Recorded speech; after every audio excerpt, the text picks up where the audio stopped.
Minhas amigas e meus amigos, boa noite. Na sexta-feira, antes do carnaval, eu tive o prazer de também estar aqui com vocês. Certamente um outro grupo de pessoas. Éramos 11. Hoje nós somos quase 40. Um aumento de mais de 200%. Eu não sei se o palestrante está ganhando popularidade ou se realmente as pessoas que hoje vieram estão realmente necessitadas. Mas se vocês estão necessitados, bem maior do que vocês é o bloco dos desencarnados. A gente não os vê, mas eles estão aqui. O bloco dos desencarnados, e vocês e nós, estamos todos num clima de sofrimento e que precisamos de ajuda. Uma ajuda que nos dê tranquilidade e paz. Se vocês verificarem, o carnaval é uma festa muito grande em termos de dimensão, em termos de público envolvido, e ele tem relativamente uma boa organização. Existem os blocos, os cordões, os trios, as bandas, e todos eles têm uma característica. Todos eles têm um ritmo, e eles não se misturam uns com os outros. Quando se diz que uma pessoa está obsidiada, se diz que essa pessoa está em sintonia com aquele obsessor. Ou o contrário, o obsessor está em sintonia com aquela pessoa. E quando a pessoa entra em sintonia com o seu obsessor, entra deliberadamente consciente. O que nos leva à dor é justamente a obsessão. Mas quando você está num bloco, e você vê que aquele bloco começa a desafinar, porque já não toca as músicas que você gostava, porque a organização não está tão boa quanto foi no ano passado, você tem o direito de mudar de bloco. Como você pode mudar de time de futebol, da sua torcida? Como você pode mudar a sua sintonia e se afastar do aquele obsessor que lhe perturba? Mas por que motivo os obsessores nos perturbam? O que é que nós podemos fazer para poder viver em paz? O obsessor trabalha quando você, meu irmão, quando você, minha irmã, se afasta de Deus. Levaram um paralítico para Jesus. E Jesus, percebendo, porque ele conhecia muito bem a psique humana, que era uma armação para ele, Jesus perguntou àquelas pessoas que levaram o paralítico: o que é mais fácil dizer? Os teus pecados te são perdoados, ou levanta-te e anda? É uma consequência do outro. Se Jesus não levasse em conta o estado daquele espírito naquele momento e tentasse consertar os ossos do esqueleto daquele homem, seria um trabalho muito grande. Porque a energia negativa estava impregnada nos ossos, e o que o fazia um paralítico, que não permitiam a sua movimentação. Mas o que é que Jesus diz? Os teus pecados te são perdoados. Aquele espírito que Jesus conhecia estava ávido por se limpar. Estava ávido por tirar de si o peso dos seus pecados. E quando Jesus diz os seus pecados são perdoados, porque ele ansiava pelo perdão, automaticamente o espírito limpo conduz a um corpo são. E então ele anda. A cura não se fez mecanicamente como faríamos nós aqui com os nossos meios disponíveis. Tira um osso, bota outro. Tira uma rótula, bota outra. Como se faz com um automóvel. Não, meus irmãos. O espírito que nós somos, a consciência de que somos espíritos filhos de Deus, é que nos leva a ter um corpo sadio ou não, a ter uma vida de sofrimento ou não. Precisamos limpar nossa alma, lavar nosso espírito. E isso só se faz buscando a aproximação de Deus. Mas não é exatamente como a palavra diz, a aproximação de Deus. Porque Deus está com você todo o tempo, queira ou não queira. Jesus já dizia, eu estarei convosco todos os dias até a consumação dos séculos. Ele está conosco, quer queiramos ou não, porque nós somos a criação dele. Nós somos a obra-prima de Deus.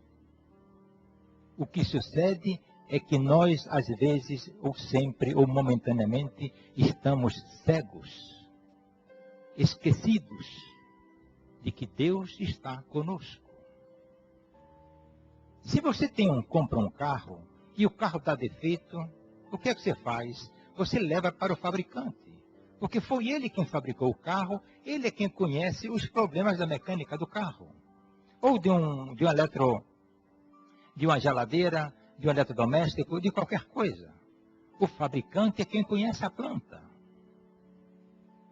Quem fez você, meu irmão? Quem fez você, meu irmão? Cadê o seu Criador? Você está esquecido, preocupado com outros problemas terrestres, a sua sobrevivência física, a sua habitação, a sua alimentação, e você esquece de que o fabricante tem tudo para você, e você quer resolver as coisas do seu modo. Você se esquece da sua origem. Você se esquece que você é filho de Deus. Se você tenta resolver os problemas da vida do jeito que você quer, você se martiriza, você se maltrata, você se coloca numa condição de um pobre coitado. E não faça isso, meu irmão, não faça isso, minha irmã, porque você não é um pobre coitado. Você é um filho de Deus.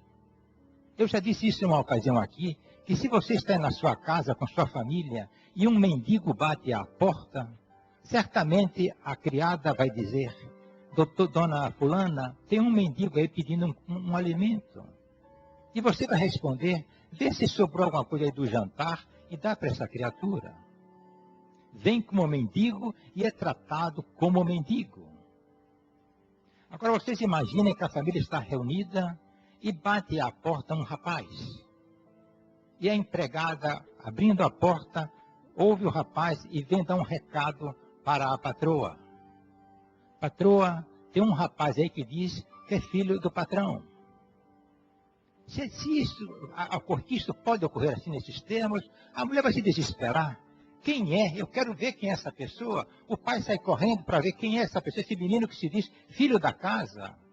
E eventualmente pode até ser um filho da casa que porventura fosse concebido fora. Vai passar a ser tratado como filho da casa. Vocês podem ver nas revistas e noticiários quantas vezes um artista, um jogador, diz assim: bom, se o filho é meu, eu o recebo. Se for provado pelo exame, pelo DNA, que ele é meu filho, eu vou aceitá-lo na minha família. Embora tenha aqueles que não aceitam. Eles vão como filho, mostram que são filhos e recebem naturalmente um tratamento de filho. Se você vai a Deus como mendigo, Ele não vai lhe atender. Pode ter essa certeza. Deus é Pai e quer que nós sejamos filhos verdadeiros, caminhando de volta para o Pai. Viemos de Deus e para Deus vamos voltar, queira ou não queira. Ocorram 10, 20, 100 ou 1000 encarnações novas. O único destino do homem é voltar para Deus. Vocês lembram da parábola das ovelhas? Nenhuma ovelha se perderá. Se um pastor tem 100 ovelhas e uma se perde, ele deixa as 99 e vai em busca daquela que se perdeu. Não se menospreze, meu amigo. Não tenha pena de você, minha amiga. Não se coloque como vítima. Coloque-se diante de Deus como um filho.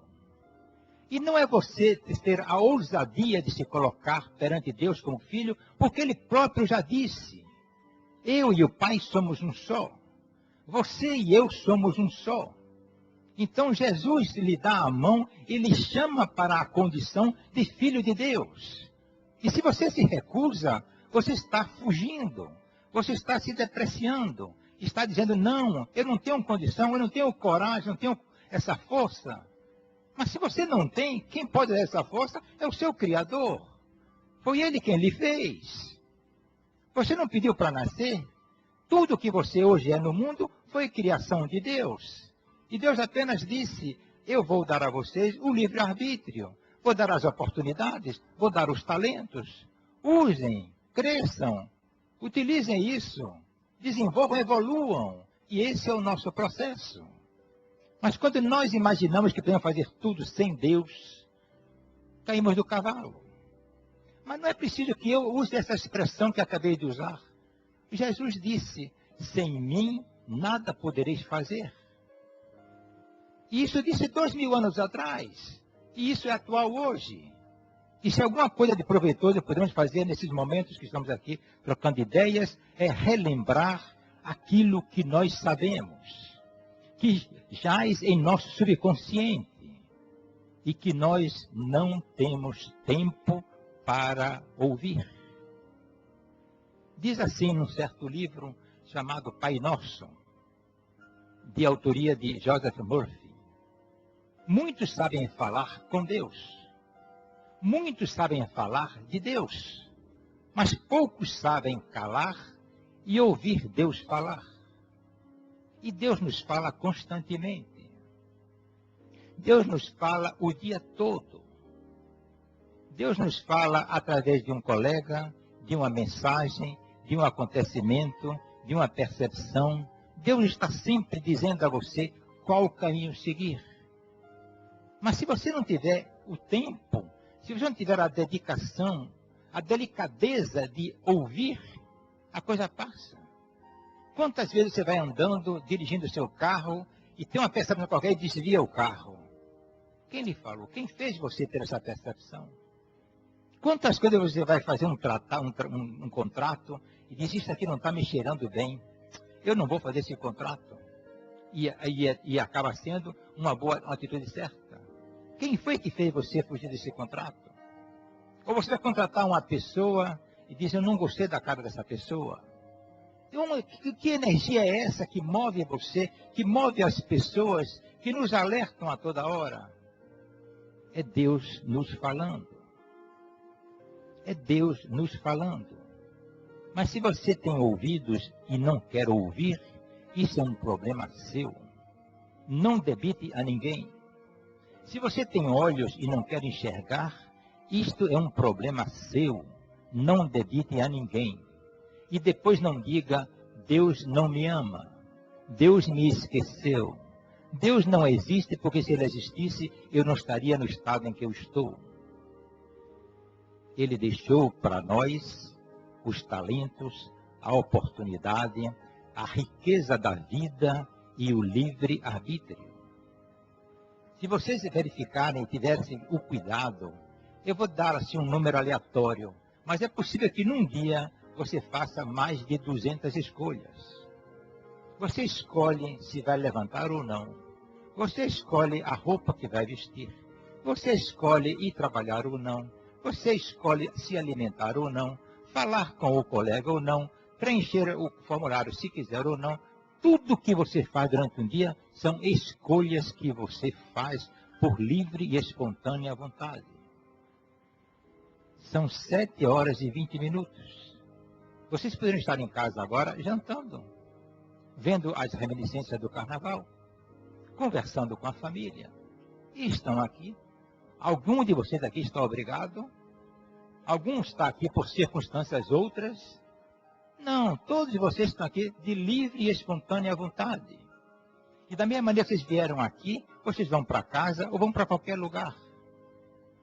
Mesmo que aqui nesse Brasil maravilhoso existisse um governo que não fosse democrático, que limitasse suas liberdades, as suas escolhas permaneceriam, porque ninguém consegue bloquear a mente de uma pessoa. Pode ser que alguém diga, daqui você não passa, tudo bem, mas se eu não posso passar daqui para lá porque existe uma força que me impede, eu tenho outros caminhos a seguir. A liberdade que Deus nos deu, nenhum homem pode tirá-la de cada de nós. A liberdade de viver a vida de acordo com seus ensinamentos. Os critérios que existem hoje sobre guerra e paz são muito diferentes dos que Jesus pregou. O mundo hoje está em paz. Só devem existir, talvez no globo, umas 200 rebeliões, ou 300, quem sabe, num país e no outro. Havia ocasião que havia mais de 1000 guerras no mundo simultaneamente. Mas quando Jesus fala de paz, ele não fala sobre o canhão se está carregado ou não, se o armamento está pronto ou não. Jesus diz assim: eu vos deixo a paz. Eu vos dou a minha paz, não como o mundo vos dá. A paz do mundo é simplesmente uma trégua, que a qualquer instante os canhões vão começar a bombardear. As ameaças estão todo dia nos jornais. Isso é a paz humana. Isso é o equilíbrio das forças de destruição. A paz de Deus é quando você está bem com você mesmo. E você pode e deve estar bem com você mesmo o dia inteiro. Vocês podem estar com 1000 problemas, com 1000 doenças e estar em paz. E é justamente essa paz que vai fazer você se curar dos 1000 problemas e das 1000 doenças. Porque quando você está em paz, traduzindo isso com muita delicadeza, com muita clareza, está em paz aquele que tem Deus em si. E todos nós temos Deus em nós. Mas o Deus pode estar aprisionado. Existem pessoas que dizem assim: eu não levo desaforo para casa. É certo, ele não leva desaforo para casa. Ele leva um peso nas costas. Porque enquanto ele não arrebentar aquele ódio que ele criou daquela pessoa, ele não vai ter paz. E certamente ele não vai dormir de noite. E não dormir de noite não vai deixar nem sequer a família dele dormir direito. Porque alguma coisa está acontecendo. É rancor puro. Para quê, meu irmão? Para quê, minha irmã? Para criar mais insônia e mais dificuldade? Eu não levo desaforo para casa. Como se ele fosse um machão, fosse superior aos outros.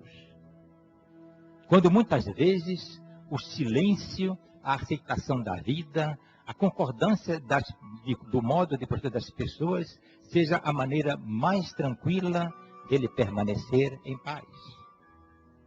Eu sou do meu jeito e respeito o jeito que você é. Eu faço as coisas da maneira que eu acho são melhores para mim.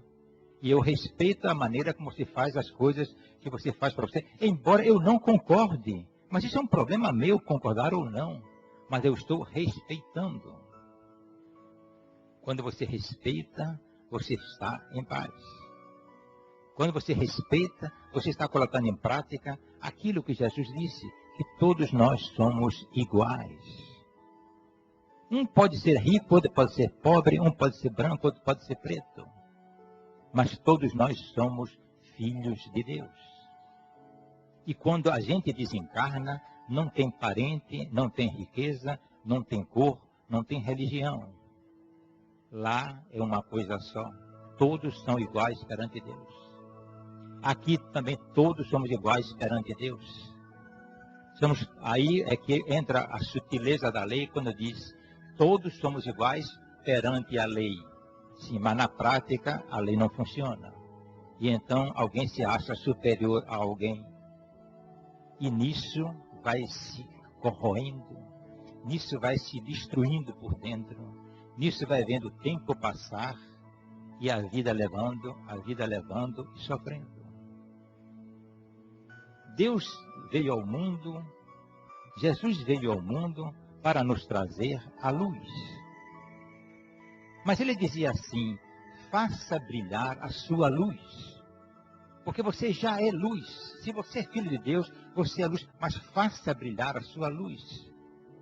Se você não deixar brilhar a sua luz, se você se aprisionar dentro de você, você não poderá ser considerado um filho de Deus na sua vida diária. Se você não disser assim: meu Deus, com toda a coragem, com simplicidade, eu creio em você, eu sei que você está comigo, eu amo você, você vai ficar que está hoje.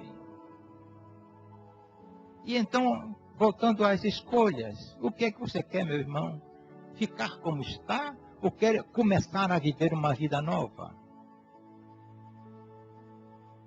A cruz é o símbolo mais conhecido em todo o mundo. Depois vem as marcas de McDonald's, de Coca-Cola e etc. Então você pode dizer, Jesus veio ao mundo, morreu na cruz por nós, e a crucificação de Jesus é a coisa culminante da vida dele. Não é. O fato mais importante da vinda de Jesus ao mundo é o ensinamento que ele deixou para nós. A morte na cruz é uma demonstração do poder da vida sobre a morte. É um dos capítulos, mas os evangelhos de Jesus, os ensinamentos em que ele diz simplesmente, até agora vocês aprenderam a lei de Moisés, olho por olho, dente por dente. Mas eu vos ensino uma nova lei, que vos ameis uns aos outros. Essa é a semente que existe em nosso coração, indistintamente, e que muitas vezes não está sendo regada. Jesus não traçou leis, não escreveu livros, não determinou imposições, ele simplesmente dizia, dava um conselho e dizia uma coisa fantástica, como eu fiz. Então ele orientava e dizia como eu fiz. Um novo preceito vos dou, que vos ameis uns aos outros como eu vos amei. Ele dava o exemplo para mostrar como nós deveríamos proceder. Jesus, o Filho de Deus encarnado, teve a humildade de lavar os pés dos apóstolos. Parem vocês um minuto e imaginem uma reunião de uma empresa, com a diretoria está toda reunida, e o presidente diz, eu vou lavar os pés de vocês. Certamente ele ia sair daquela sala para o manicômio. Porque ninguém ia admitir nunca que um presidente de uma empresa viesse lavar o pé do outro. É um gesto simbólico, mas mostra a necessidade de nós sermos humildes. Não uma humildade de exposição, mas uma humildade de vivência. De ser humilde e de aceitar as humilhações que a vida nos traz. Então o mestre dizia, lavei-vos os pés para que vós laveis uns aos outros. A beleza está em praticar o gesto que Jesus fez. A sabedoria está em vivenciar os ensinamentos.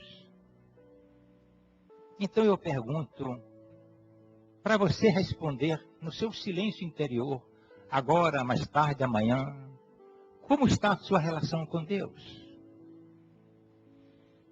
Quantos minutos por dia você dedica ao seu Deus interior? Façamos uma pequena revisão.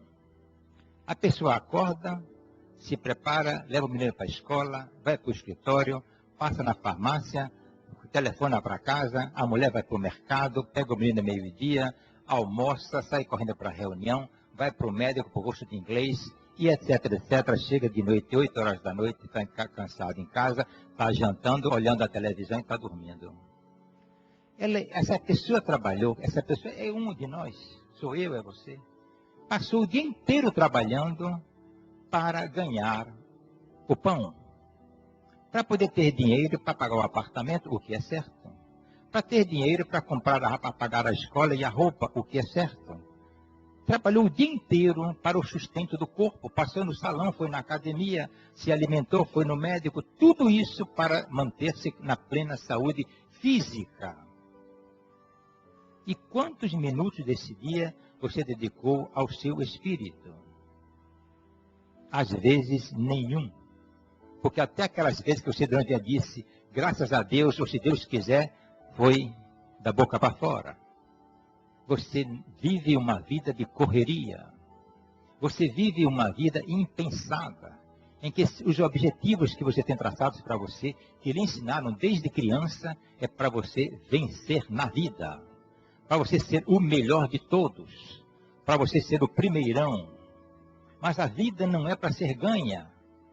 A vida é para ser vivida. E você deve continuar trabalhando como vem trabalhando, mas sem esquecer da sua condição de espírito. Sem esquecer que Deus está com você, procurando perdoar. Procurando perdoar. Que coisa magnífica é perdoar. Que coisa magnífica é você verificar de que você é imperfeito e de que você precisa do perdão. E tal qual você precisa do perdão, você precisa aprender a perdoar o outro. Quantas vezes o outro se bate em você, faz uma coisa errada e diz, me perdoe. E quantas vezes você deveria dizer, também me perdoe, e por orgulho não diz. Engole.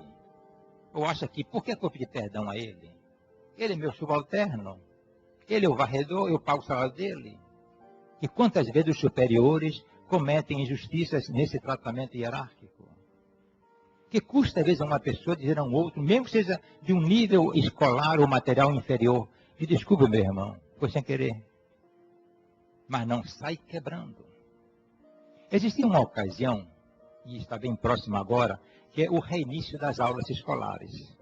E na televisão dizia assim, não imponha o seu ritmo. Salientava para as pessoas que, usando o carro, passando em frente às escolas, diminuíssem a sua velocidade. E dizia assim, não imponha o seu ritmo. Quantas pessoas, quantos de nós somos verdadeiros tratores? Quando queremos uma coisa, fazemos aquilo sem nem olhar as consequências e saímos arrastando tudo. Para quê? Vamos morrer. Se nós vamos morrer, se nós vamos ter um encontro com Deus, por que não nos prepararmos desde agora para esse encontro? Na Pituba, ali na proximidade do antigo aeroclube, tem um muro e está pichado o seguinte, a vida não precisa se preocupar, porque a vida é uma viagem alucinante, da qual nenhum de nós voltará vivo. Mas é muito interessante. Não precisa se preocupar. A vida é uma viagem alucinante, da qual nenhum de nós voltará vivo. O pichador realmente foi muito inteligente em colocar isso. Mas é uma verdade. Nenhum de nós vai sair vivo dessa... E, aliás, as poucas verdades que nós conhecemos, vai sair vivo dessa situação.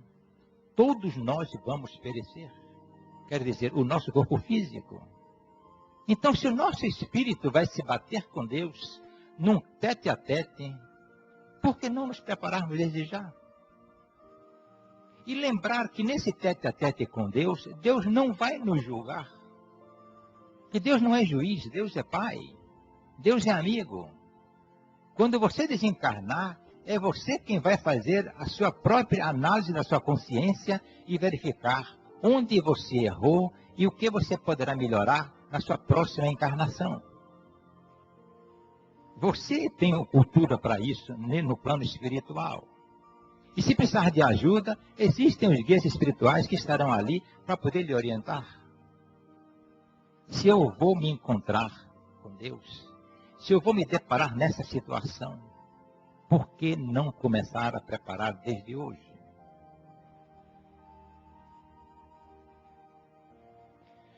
Tem um livro chamado A Última Grande Lição. Um professor começa, já em idade avançada, a sofrer de atrofia muscular. Essa doença tem até um nome específico. Ou seja, a cada dia que passava, ele tinha menos movimentos como físicos.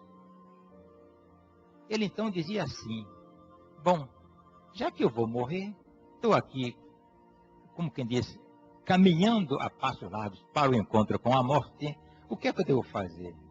E aí, deliberadamente, resolveu ligar para as pessoas com quem ele tinha diferenças, disse, vou me reconciliar com todos os meus desafetos. E foi ligando para um por um. Ou seja, dizendo, meu amigo, eu tenho minhas diferenças com você, estou aqui, sei que vou morrer, não quero levar comigo a dor que eu tenho com você, vamos nos reconciliar. E ele foi se reconciliando. Ele foi se preparando para a morte. E certamente deve ter morrido com muito mais paz e tranquilidade. Ele aí diz assim o seguinte, caro leitor, você sabe qual é a diferença entre eu e você? O tempo. Ele está com a doença e de um processo acelerado. O meu processo é mais lento, porque eu estou com saúde. Mas eu posso estar com saúde e ser atropelado. Quer dizer, é o tempo, é a circunstância, o que define a situação daquele que está morrendo e daquele que pensa, imagina que está longe de desencarnar. Mas nenhum de nós tem poder sobre o nosso destino. Nenhum de nós pode garantir o que vai acontecer daqui a 1, 2, 5, 10 minutos. Exemplo está aí a tragédia que ocorreu lá na boate em Santa Catarina. Questão de minutos. 1 minuto é muito pouco tempo. Nossa vida é feita de milhões de minutos. E os minutos estão passando. E será que eu estou aproveitando? Dizem que o carnaval é uma festa do demônio. Eu não concordo com isso. O carnaval é uma festa de Deus. É uma festa de alegria, de troca de entusiasmo, de vibração. Do demônio pode ser os exageros do carnaval. Mas isso é uma coisa completamente diferente. O que é que nós podemos fazer para viver as festas que Deus nos propicia? O que é que nós podemos fazer para que o nosso dia a dia tenha mais o sabor de Deus? Quando você se alimenta, antes de dar a primeira garfada, você agradece a Deus? Não fiquem pensando que quando eu faço essas perguntas, eu sou melhor do que vocês, porque não sou. Sou exatamente igual. Tenho meus pontos positivos, tenho meus pontos negativos. Tenho minhas fraquezas e as coisas em que eu sou melhor. Você agradece a Deus pela vida? Está fazendo 2 meses que eu ganhei minha primeira neta. Eu vejo uma coisa interessante e faço uma comparação com as sobrinhas na minha própria família. A cada vez que nascia uma criança, é uma festa do outro mundo. Nasceu, não sei o quê, compra carrinho, compra não sei o quê, compra não sei quanto, leva lembrança. É uma festa realmente. Quem se lembra nessa hora de agradecer a Deus pela vida da criança? De pedir a Deus que aquele espírito que habita naquele corpo pequenininho, frágil, seja um espírito de bondade. Ou seja, não é que vocês sejam ruins, ou que eu seja bom, ou o contrário. É que a pressa não dá tempo para isso. Ah, nasceu, olha, compre ali uma camisinha para ela e leve lá, compre um sapatinho e leve para lá, certo? Depois eu passo em sua casa, eu faço uma visita. As coisas são numa correria. Pare um pouco, meu irmão. Pare, mesmo que a vida aparentemente não permita isso, pare um pouco e se olhe. Vocês vão agora tomar passes e muitos espíritos vão se manifestar na desobsessão. Uma ocasião eu estava em uma dessas sessões e uma pessoa me pediu, disse, olhe, leve fulano para tomar um passe e procure orientar o espírito que está com ela. E eu levei. A médium chegou, deu o passe, incorporou o espírito, e o espírito disse assim, desça do palco da vida e se oriente. Se precisar, peça ajuda ao mestre. Olha que recado simples, direto, objetivo, e que, caso você queira, pode tocar e transformar uma vida. Desça do palco da vida. Deixe de ser orgulhoso e se analise. Se você precisar de ajuda, procure o mestre. Porque o mestre está com você e vai lhe ensinar o que você precisa ouvir e fazer. Mas se você não descer do palco da vida, se você não descer do seu orgulho, você não vai conseguir enxergar. A vida é bela. A vida é simples. Então eu diria a vocês, meus irmãos, para terminar, e para fazer com que essa nossa troca de ideias seja realmente proveitosa, olhe para dentro de você. Procure conversar mais com Deus. Faça de Jesus um amigo. Nós nos envergonhamos de muitas coisas. E existem aqueles que se envergonham de Deus. E Jesus já disse, se você se envergonhar de mim, eu vou me envergonhar de você. Mas nós temos coragem, às vezes, de chamar um amigo e dizer, olha, vou lhe contar aqui um caso íntimo, aconteceu assim, e você se abre para o amigo. E quando você faz sua oração para Deus, você não tem coragem de falar com Deus abertamente.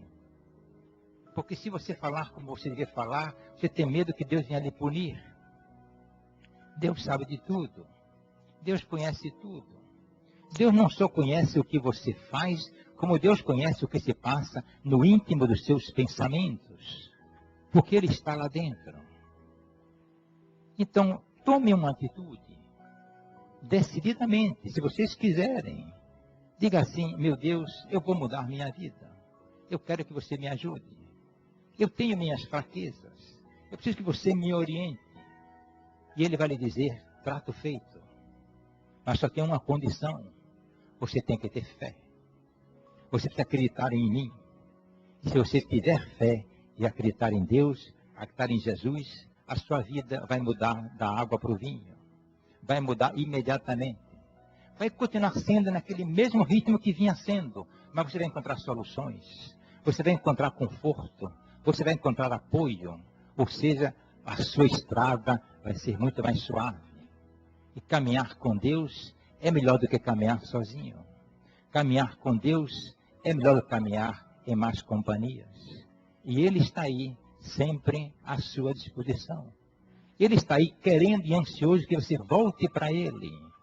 E não se esqueça nisso tudo daquela parábola do filho pródigo, que saiu de casa com a parte da sua fortuna, da fortuna herdada e espocou tudo. E foi comer farelo com os porcos.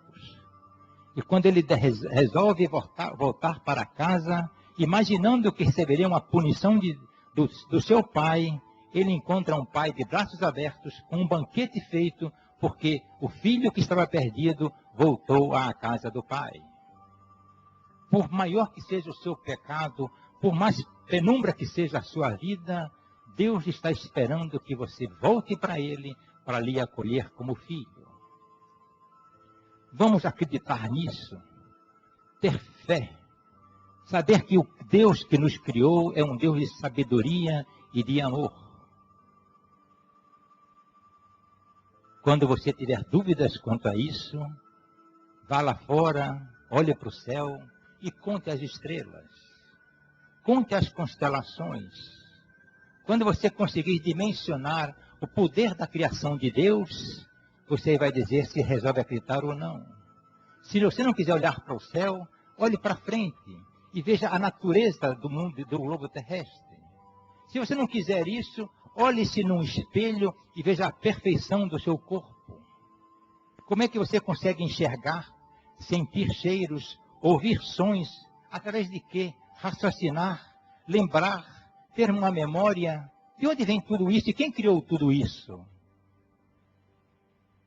Quando você verificar que não foi você, nem foi um super-homem, mas foi um Deus Criador, um Espírito muito maior do que você então talvez dirá, bom, eu agora passo a acreditar em você.